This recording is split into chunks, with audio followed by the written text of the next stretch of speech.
What if I told you you don't have to choose between high income and long-term growth? Most investors think it's either growth stocks that don't pay income or high dividend ETFs that barely grow.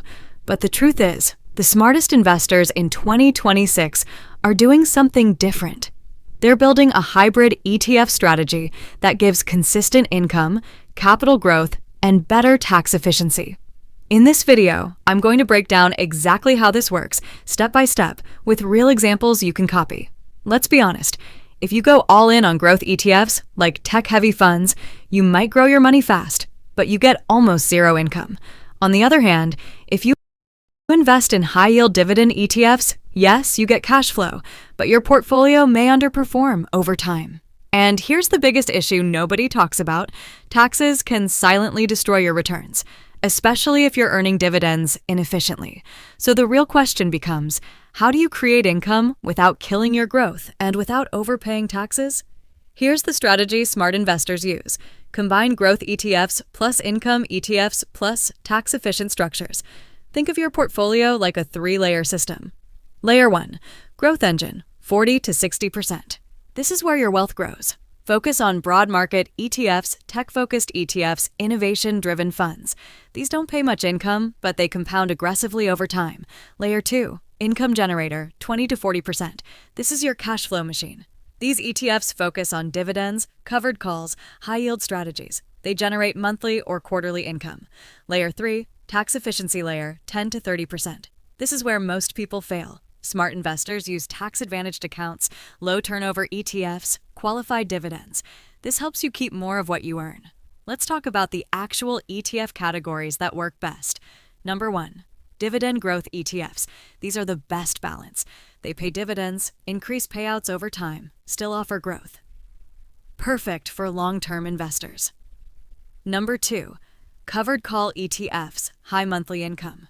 These are powerful but misunderstood. They generate income by selling options on stocks. Result: very high monthly income, limited upside during bull markets. Best for passive income seekers, side income strategy. Number 3, REIT ETFs, real estate income.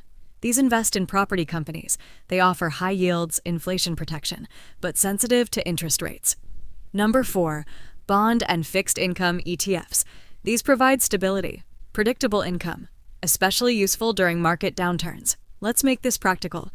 Here's a simple hybrid portfolio strategy: 50% growth ETF, 25% dividend ETF, 15% covered call ETF, 10% bond ETF. What happens here? Growth builds wealth. Dividends create passive income. Covered calls boost monthly cash. Bonds reduce volatility. This creates balanced returns, consistent income, lower stress. This is where most people lose money. Let me simplify it. Not all income is taxed equally. There are qualified dividends with lower tax, ordinary income with higher tax. Covered call ETFs often generate higher taxable income. So what's the smart move? Hold high income ETFs in tax-advantaged accounts. Hold growth ETFs in taxable accounts. This simple shift can increase your real returns significantly. Before you build your portfolio, avoid these mistakes. Chasing the highest yield, high yield often equals high risk. Ignoring growth, income alone won't beat inflation. Overtrading ETFs increases taxes plus reduces returns. Not diversifying income sources, don't rely on one ETF type. This strategy is perfect if you want passive monthly income, long-term wealth creation, better tax efficiency, financial freedom, faster. Whether you're a beginner, a working professional, or planning early retirement, this strategy can work.